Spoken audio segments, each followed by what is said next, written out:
Right, hello. Today we are talking about 22 Tundra, something I've been interested in getting myself because unfortunately my 2018 got totaled after it was rear-ended by a driver who wasn't paying attention. So I had a 2018 double cab with a 6.5 foot bed, and I tried the Tundra, the new 22 double cab with 6.5 foot bed, but unfortunately the rear seat on that double cab to me, seems basically useless for adults. So here we go. I've got this Crewmax with the 6.5 foot bed. It is a rental, but I did get lucky enough. This touchless lock and unlock, even on the SR5, is nice. Lock, just pull to unlock. Here we go. So 6.5 foot bed, as you might be able to tell because you have the extra space here on the bed in front of the wheels.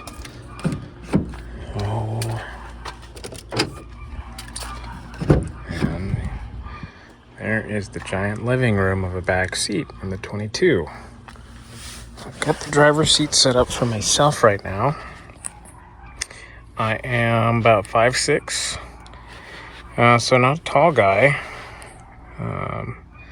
But here I am. The seat is how I normally drive, and I've got tons and tons of room here.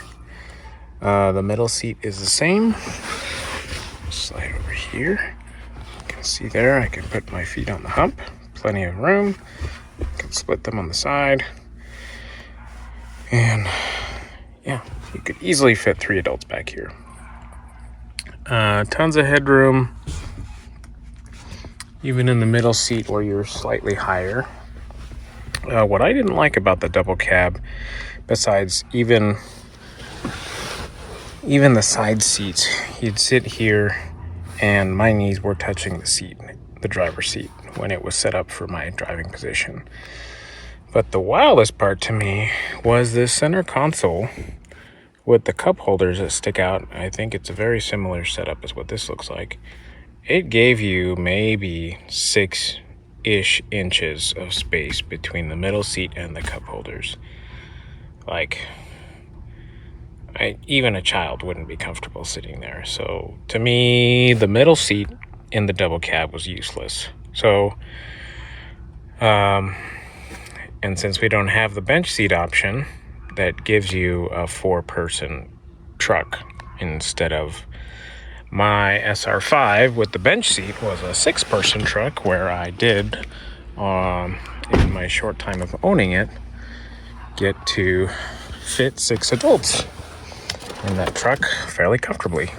Okay, so one quick thing I did want to mention that I did not enjoy so much in the interior was the steering wheel.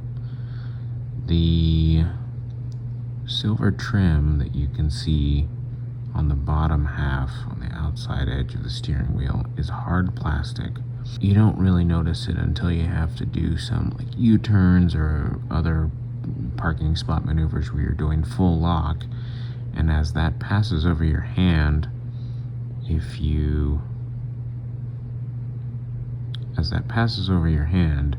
can be a little bit uncomfortable and a little rough on your hand, transitioning from the softer plastic and rubber onto that hard silver plastic. Second thing I wasn't a fan of was the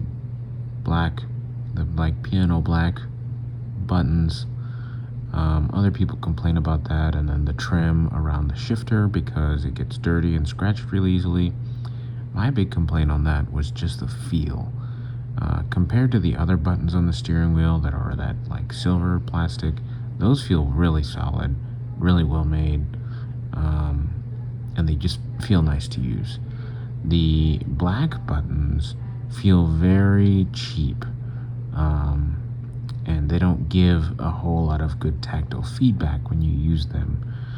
So that was, I think, something Toyota should definitely address, and maybe just switch those black ones to all the same silver, hard, nice tactile feel buttons that the rest of the steering wheel uses. Okay, so going over some quick interior things. Heard a lot of people talking about quality control issues, door cards rattling, center console rattling. I guess there's a tiny bit. But honestly, in the 2-ish thousand miles that I drove it over 2-ish weeks, I didn't notice anything, really. Didn't notice any door rattles while driving, commuting. Didn't really get any rattling from this, although now that I'm shaking it, I can hear it. But during my driving, I didn't get any of that. It does have the standard smaller screen. The wireless CarPlay did work just fine. I know some people have complained about it cutting out every once in a while, and I did get that maybe 2 or 3 times, where it kind of just like froze for a moment. The music stopped, and then it came back. No big deal. I understand there's gripes and complaints about, if we're paying $60,000 plus for a truck like this, we should at least get something that works, right? And I get that. But if you're like me, not super picky, it does work 99.9% of the time. The only weird thing that I did notice about the infotainment system is there were a few times when I started up the truck and the screen did some really weird fuzziness. I'll go ahead and put a little clip or picture of that up now so you can see, since I can't really replicate it. I just held the power button for it to turn off and turn it back on, and it came back normal. Since you have the smaller screen, you do have access to the box up there that I've noticed the bigger screen covers that. You don't have a whole lot going on with your switches here. You just got your hazards, traction control off, and then your basic AC controls.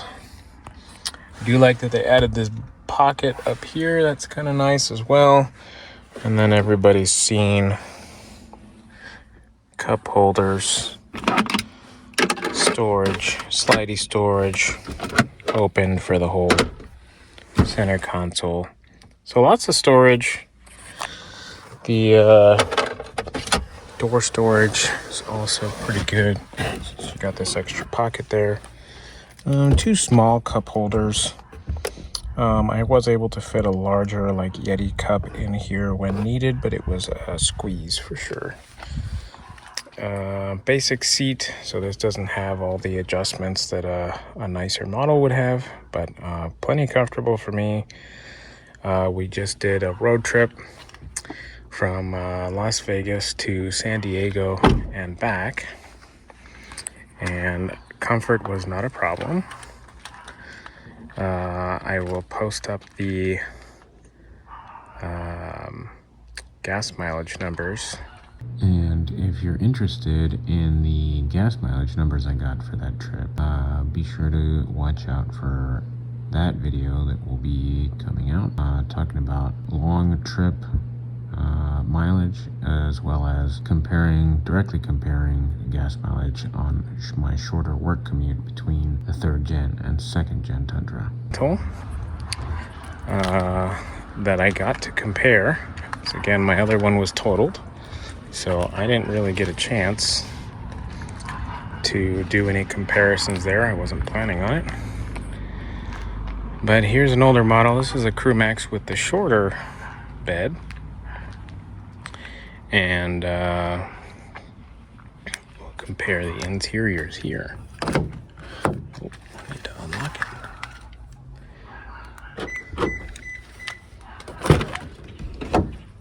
All right. So, spacious again. If I sit back here, tons and tons of space. Again, the seat is set up for my driving position. No cup holders in this one, but plenty of room if I move to the middle, obviously. Same thing, I can go on the hump, I can put my feet on the sides. Tons of room, you can easily fit 3 adults back here. Show you the front here. Another SR5 model with the center console. The center console on this one is noticeably skinnier on the width. That is what the Crewmax with 6.5 foot bed looks like. My initial concern was that it was going to be too long because it is a good 1.5 foot longer than the double cab with 6.5 foot bed that I had before. This configuration obviously wasn't offered in the previous model, but it's here now. And honest opinion, driving it around town and whatnot wasn't difficult. Parking wasn't necessarily difficult. You just had to accept the fact that you're going to stick out. Standard small Vegas driveway here. When I had it parked with enough room for me to walk around it on the driveway, we were completely blocking the sidewalk here, so that wasn't ideal. Something else I need to talk about here is the rear, the whole bumper tailgate situation. Tailgate has the same as the old model, the soft up and down. But like everyone else complains, and I did have a problem with this, is there, with the tailgate open, there is nowhere to put your foot to climb. So that's annoying. The ride is really smooth. I enjoy that.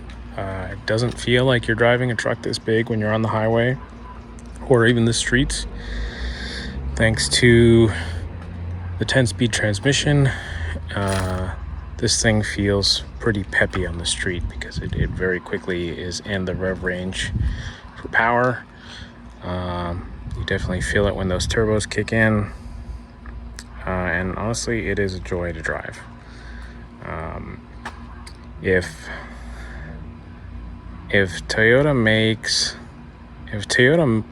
made one, a double cab with the same rear cab space as the older version with the 6.5 foot bed and a bench seat, this would be such a perfect truck.